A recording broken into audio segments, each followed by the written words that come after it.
Law number 15, the law of expansion. The recruiting funnel is bigger than you think.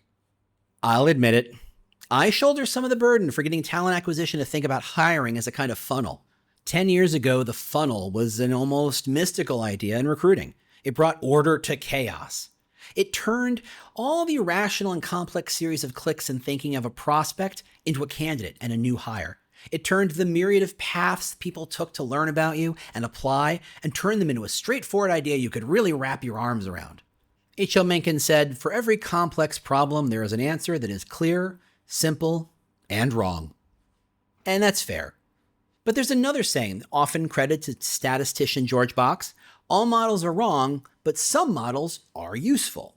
And in an industry that was expanding almost exponentially as the internet offered all these new channels and opportunities to engage people, where every day felt more chaotic than the last, the funnel was a useful tool.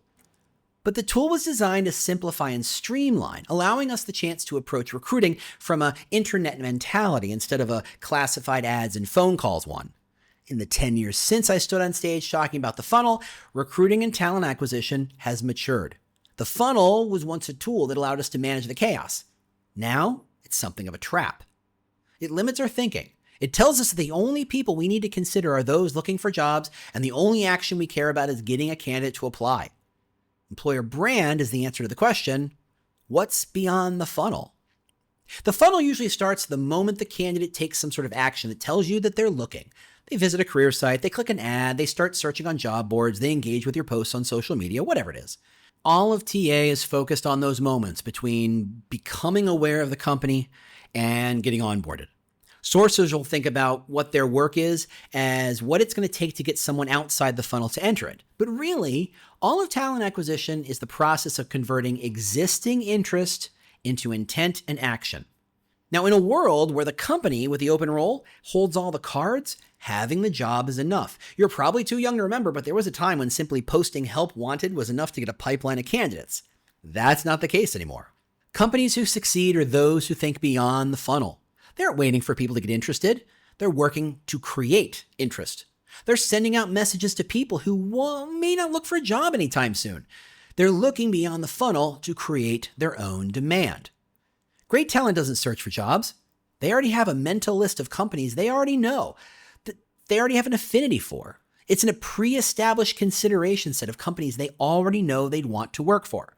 And for great talent, by the time they're thinking about looking for a new gig, it's too late for you to get your message in. So where talent acquisition is focused on turning interest into engagement, employer brand asks, how do I get on that list?